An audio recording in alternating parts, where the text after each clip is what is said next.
Good evening. This is Maestro Cotello with a Dawn of War 2 Retribution Elite podcast. Today we have a 2v2 on Medean Cliff Mines, and our first player today is Noisy as Sindri, Trollface, Chaos Sorcerer. A spellcasting hero. Usually does a lot of crazy things from long range that just confuse people, in addition to really screwing them over. Our next hero is, and player, is Dark Riku, playing as the Apothecary. This healing commander starts off with a chain sword, so he fights in melee, even though he's not that great at it. On the other team, our first player is Ace of Swords, playing as the Lictor Alpha, an infiltrating melee hero with very, very powerful melee weapons, and that very powerful flesh hook ability. And then finally, we have someone who is not being properly targeted, but it is Kickin, playing as a Blood Raven's Force Commander, Captain Diomedes. We have tanky melee hero, can disrupt, can tie things up, punch vehicles. Very good hero overall.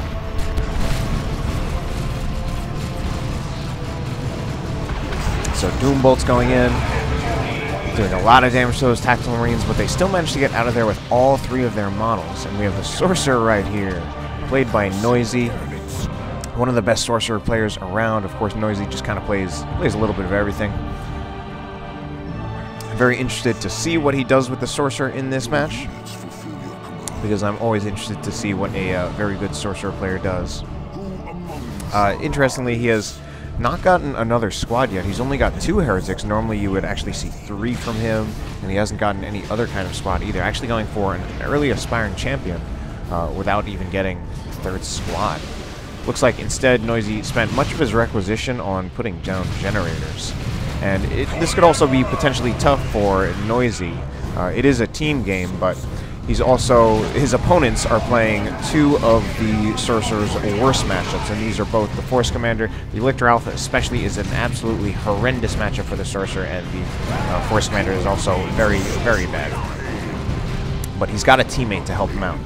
Dark Riku playing as that Apothecary, of course. But Ace of Swords right now with a bigger army than anyone else. Everyone else going for shorter armies than you would expect it to start out. Noisy only with those double heretics. Dark Riku going with the scout attack, choosing not to get that 2nd scout, which is actually not uncommon for teams, but still with a smaller build. Actually going for some Assault Marines now. Kickin probably also going for Assault Marines, but he's a little shorter on resources than Riku was. I think Riku was able to get those Assault Marines pretty quickly, because I think Noisy spent most, was the one who bought most of the generators. I mean, he went for that incredibly light build. He was able to put down a bunch of generators. And then Dark Riku benefited from that as well, since he's got some pretty early Assault Marines. I mean, we're at what, like 2-3 minutes? Maybe 4? So Assault Marines jump in from Dark Riku, knocking over these Tactical Marines from Kickin, which do have a Flamer. Probably wanted to try to bash some generators right there. Weapons for the sword. He has no need of that.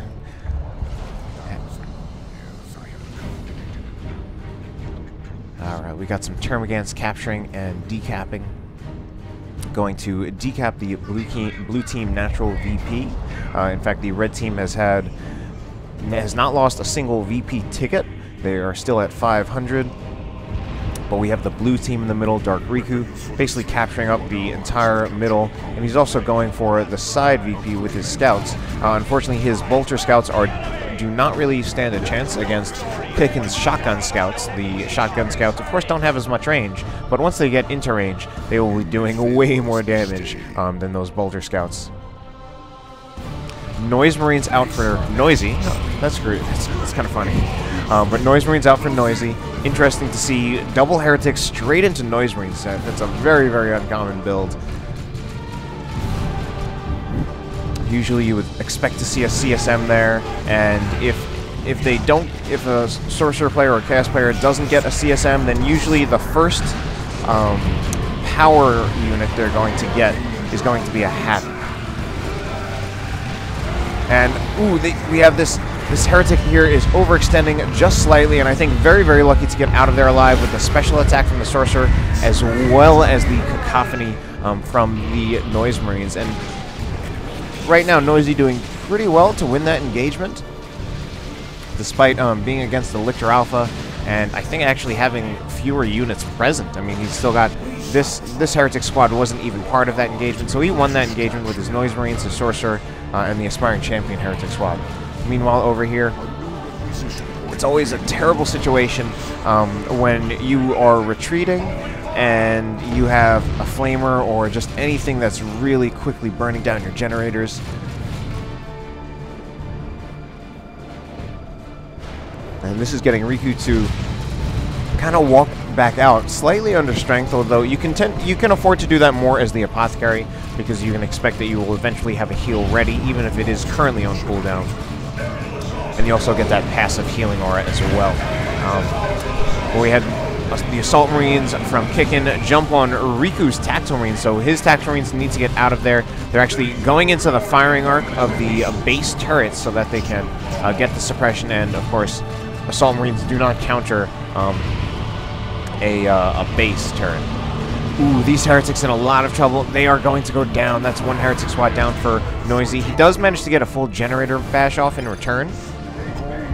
Losing a few Noise Marine models, but now he's going to Tier 2 with only a Heretic squad and a Noise Marine squad. So very, very strange builds from Noisy. Somewhat strange game, certainly on this left side between Noisy and Ace of Swords, even though Ace of Swords is going for very traditional builds, actually, with that Lictor Alpha. Meanwhile, over here, looks like Riku is trying to answer back with a little bit of a generator bash of his own. Riku actually already in Tier 2, the first one there. Probably benefiting a lot from Noisy putting down generators, so he didn't spend much on generators. He's probably also doing a good job of not bleeding because he's the Apothecary, but he does lose his own Apothecary right there. Will have the red 2 Laramie the Apothecary back. And we see that he's already got an Assault Marine Sergeant, which would give him a slight advantage. There we go with a grenade. Oh my god! The grenade. Oh man, the Tactical Marines, they bunched up right there in the middle of that grenade. They just all stepped on it. And that was an entire Tactical Marine squad wiped by that one grenade. So the blue team in quite a bit of trouble right now. The VPs are even, but blue team in a bit of trouble in terms of the losses they've taken. I mean, Noisy hasn't actually... He's only lost a Heretic squad, actually, but his positioning in this engagement is not good. Noise Marines are being tied up by the Warrior Brood. Spore Mine drop, and now Heretics. Oh my god, this is actually probably going to be another wipe Heretic squad, especially with that. Oh, I think that. Oh no, the Heretic squad does not get out of there. I thought they just might get out of there alive, but they don't. So Noisy losing another squad and even losing more models on these Noise Marines. And now going for Bloodletters. Riku going for a Razorback. Why isn't it coming out yet? There it goes. Alright, so here is Riku's Razorback. At least going to give the... Well, it would give the blue team a very, very temporary period of vehicle dominance until we see some AV responses.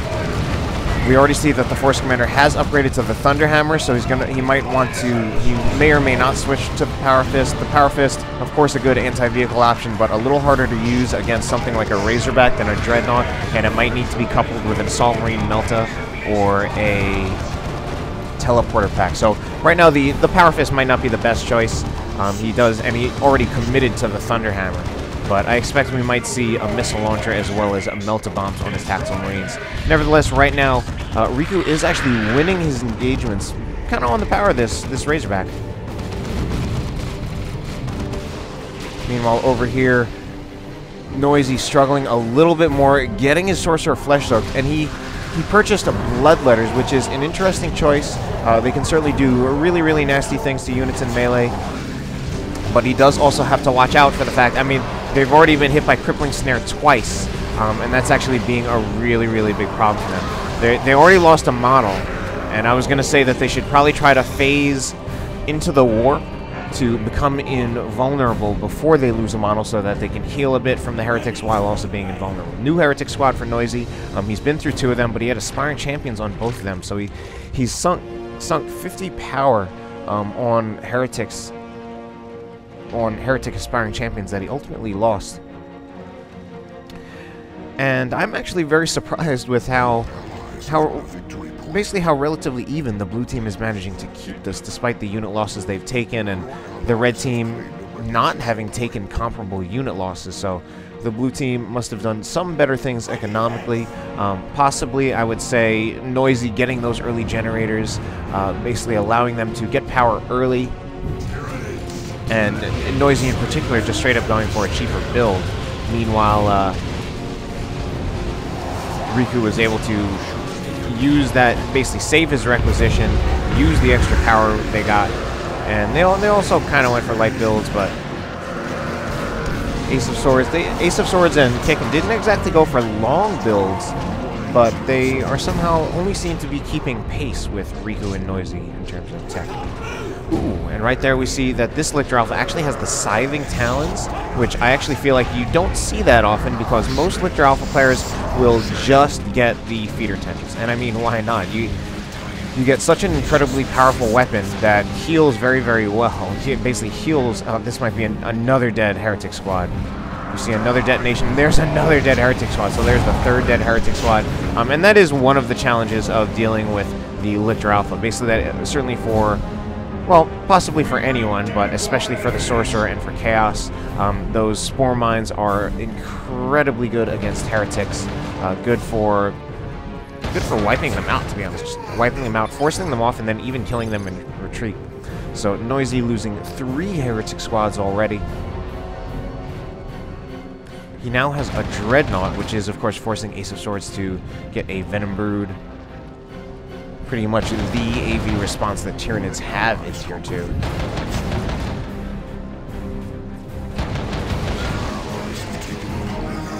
And I like what this Dreadnought can do in terms of the range damage it does. And it's not... The Dreadnought, the regular autocannon Dreadnought, does not really have a whole lot of DPS, but it has the splash damage, which can make it very good for dealing with units like Termagants, Swarmagants, Guardsmen, and such. Noisy's positioning on these Noise Marines have not been great. They are frequently finding themselves in melee and then using Cacophony a little prematurely. Now, ultimately, right now, Noisy actually needs to be very, very careful because he's got a Dreadnought right here. I don't know if he just hasn't noticed the Venom Brood. He actually at least finally ties up the Venom Brood with his Sorcerer. And now we see a Dark Flames, which I don't really like that use of Dark Flames. It might just be a desperation Dark Flames to win this engagement, but it's definitely not the best use of Dark Flames. And he lost his Sorcerer, and to be honest, now he probably is going to lose the Dreadnought as well, since he will not be able to get this Dreadnought out in time. There goes the Dreadnought. So, huge losses for the blue team. The red team, meanwhile, amassing an army. And both blue team heroes are down as well. Riku uses Laraman's Blessing, which for some reason sets the stronghold on fire when you use it now. Kind of just a visual glitch where you just see flames around the stronghold after you use Laraman's Blessing. That might just be some kind of unintended side effect to the change of Laraman's Blessing. Of course, in retail, it would just revive heroes wherever they had fallen, whereas in the Elite mod, it revives them back at base. Which is largely a buff, although in some ways it could potentially be a nerf, since in retail, you could actually use it to revive them in the middle of engagement, and then you could actually use them in that engagement. Especially the Apothecary, who could heal himself. Blue team, possibly a little demoralized, feeling like they can't compete. And they're getting hit hard right now. They still have a VP advantage, but I mean, the armies are not looking good for them. Noisy losing this entire farm here. Ooh, and then we also have the Pheromone Cloud from the Lictor Alpha. That is a very, very powerful warrior. I mean, the Lictor Alpha is just full of powerful warriors. That Pheromone Cloud allowing him to reinforce his units on the field and giving them a damage resistance. It's incredibly powerful.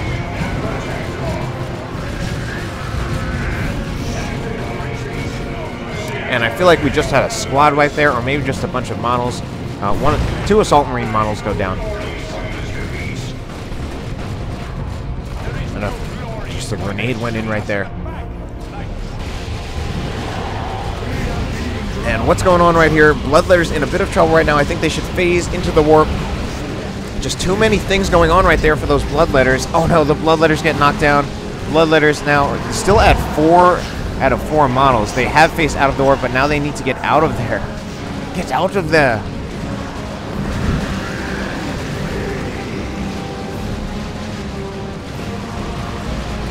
And, I mean, Noisy is now pinned in his base, and a lot of these units are just chasing him into his base, and he loses the Bloodletters in base.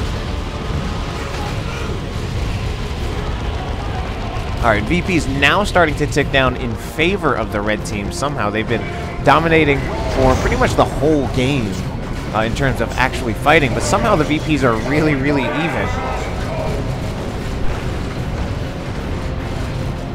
Which means that the blue team could still potentially be in this. Riku now with a Librarian has been upgraded to have the Tome of Time, but I don't know, this Librarian just waltzing right in there against these scouts. I mean, once he gets in, I guess he does do some pretty amazing things, but he still has to worry about this Force Commander. And I was worried that he was going to get shotgun blasted and then focus fired and then even wiped. We even have some Stern Guard veterans from Riku. A little bit of a curious choice, I think, considering I feel like the red team, I mean the blue team, I feel like what they need is fewer upgrades and more units, because they've been struggling on units, losing units. I feel like they could just use more actual units rather than just upgrades, and I feel like the Stern Guard upgrade is, I mean, for just an upgrade, the Stern Guards are somewhat, I don't know, it's really not the most powerful upgrade there is. It's like a very, it can be good, but at the same time, it's very much a convenience upgrade. I don't even know what I'm trying to say. Not a convenience upgrade, but I just feel like it doesn't do enough. It really doesn't do enough, because what it does is it does just a little bit of everything. But I think what Riku needs, he needs things that will do a lot of something, a lot of one thing, rather than something that does a little bit of everything. And I think I'm thinking that way just in terms of the blue team has been struggling on keeping their stuff alive. They have fewer units. They also are going to be in situations where they'll be up against players who are definitely going to be in Tier 3. They might be locked out of Tier 3. Dark Riku actually going to Tier 3, but he might not really be able to purchase units as easily in Tier 3 as his opponents. Noisy most likely stuck in Tier 2 for the game. Doombolts go in, a called shot, and actually does do a pretty good job of hitting those Warrior Brews. They just kind of walked right into it. Ace of Swords just kind of walking right into it. And those Pheromone Clouds have been incredibly powerful. We even have a fully upgraded Sorcerer with the Demon Armor and the Rod of Warpfire. And again, we see units just being chased into base, and another Heretic Squad nearly went down.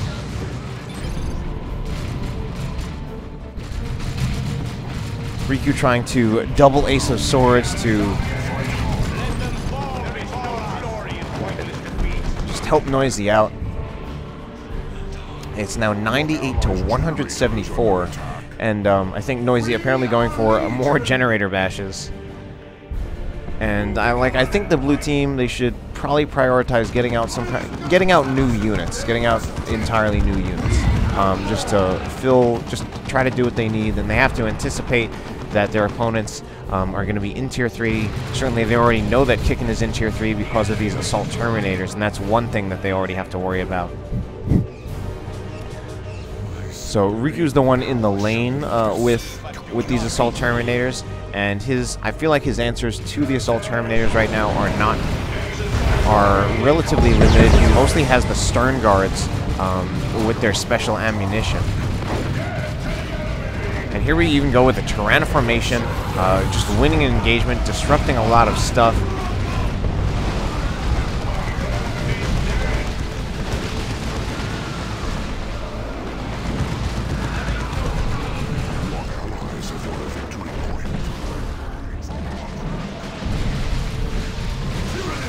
And it looks like the red team is definitely winning this engagement. Venom Brood, I don't know what they're doing. They're trying to go tie things up for some reason, I think. Oh, because they need to tie up the Noise Marines. Unfortunately, the Venom Brood is going to go down, which is actually not a big deal, but it definitely was a very unnecessary loss. I mean, I think Ace of Swords just trying to push the engagement just because he could, but I don't think he needed to. It's not at the point of the game where he needed to make such a desperate maneuver.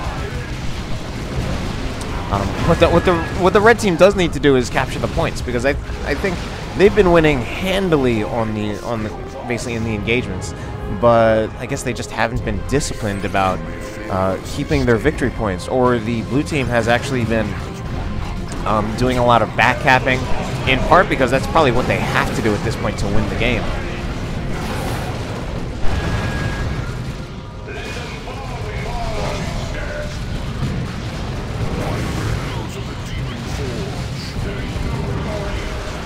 Riku now going for a Predator, which is not a bad choice. And I think the Predator is definitely, it is something that does a lot. It has a lot of functionality. It really covers a lot of bases. And before I was trying to say they need like a lot of one thing. Oh, Librarian gonna go down.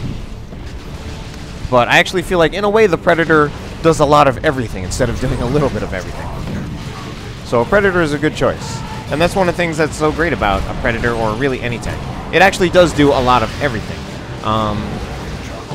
And that's part of also what makes it a good value. We have a Las Cannon Havoc right here, actually doing a lot of damage to this Carnifex, in part because I think this Carnifex is doubly snared between a Plague Marine squad as well as a Carnifex, right, as well as a Las Cannon. But the Las Cannon ultimately gets tied up even by the Carnifex, and the Plague Marines need to get out of there at 2 out of 4 models. Noisy trying to use that Summoning Circle as a way to do on-the-field reinforcements, give his army staying power, but it really just wasn't enough, unfortunately, just for what he had to fight. So Predator out right here, doing some damage. Unfortunately, it's taking tactical Marine missile launcher shots. It needs to keep getting out of there. Riku needs to get some repairs from his scouts, but his scouts, I imagine, yeah, I was going to say, they're probably off capturing somewhere, which is unfortunately what makes this actually somewhat of a tough decision, to have that Predator when he's got one squad doing backcapping. Riku may even want to just get another scout squad so he can continue to backcap, because that's pretty much what I think in part what they need to do to stay in this game. But he also needs to repair this Predator, because right now that pretty much is his answer to a lot of the things that it's basically just his answer period to just trying to stay in this game. Helping him with dealing with the Assault Terminators, especially if he gets a Las Cannon, but he might actually want to, he might even be keeping the Auto Cannon because he wants it to be effective against the other infantry. And again, Noisy's positioning in these engagements is unfortunately not quite good, but at the same time, he has a composition that doesn't really allow him to do much to really stop these units from getting in. And he loses the Noise Marines. This Hormigaunt Brood, I think, with this Warrior Synapse leader, was just really, really good at chasing.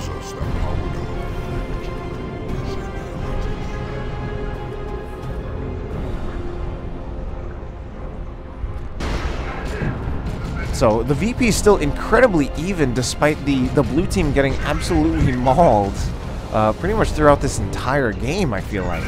And Riku's still not choosing to get another scout squad, actually choosing to get a Plasma Cannon Devastator, which there definitely are some merits to that, because that can allow him to deny victory points. And if they can actually get a VP, then they can actually hold it with that Plasma Cannon Devastator. Like, they have this VP right now.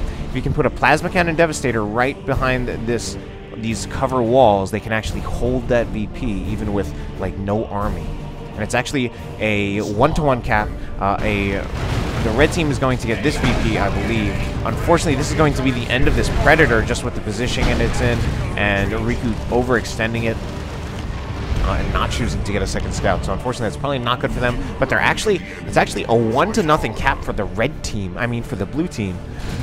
Red team going to putting the Lictor Alpha right there. Now, he is infiltrated, so right now they can't actually see him, but they do actually get him off the capture with a combination of the Assault Marine jump as well as the Warp Fire ability from the Chaos Sorcerer. You can, of course, just use some kind of area of effect disruption, and you can still hit an infiltrated unit. And they know pretty much exactly where that Lictor Alpha is. It's actually, in fact, a 2-1 for Noisy and Dark Riku somehow, and they're actually on the verge of winning this game, even though they have almost never been winning engagements this game. I don't know that Kickin has actually lost any squads, and I know Ace of Swords lost his, he lost like his Venom Brood. Alright, there Kickin actually loses the Librarian. A big Plasma Cannon shot hits those Tactical Marines, and they are nearly dead. And it's actually a 1-to-1 cap, very slightly in favor. Well, 29-7, but now it's a 1-0 cap for the red team. Orbital Bombardment. Oh no, and that's the end of Riku Sternguard Veterans. We have an Orbital Bombardment right here with, I feel like that was Kickin's Orbital Bombardment, and Ace of Swords just kind of walks some of the units right into that. So it's a 1-0 cap in favor of the red team. Blue team trying to go for this VP with this with these Plague Marines, but I think Ace of Swords is going to get the double cap right here. He actually stops capturing. That's not a good idea. Capture the point, because that's actually going to tie up the VPs, I think. We're going to have a VPs tied up at 2-7. 2-7 VPs, but I think now they're finally going to be... I don't think they're going to be able to get them off this point. The Chaos Sorcerer needs to use Warp Fire again to try to force off these. Doesn't actually get them off the VP. That's going to be it. Oh, there was actually a decap on the bottom VP before that even happened. Alright. Very interesting, crazy game with Noisy and Dark Riku pretty much losing almost every engagement, and yet at the same time, somehow, VPs were incredibly even. I don't even entirely understand how. In any case, hope you enjoyed the cast.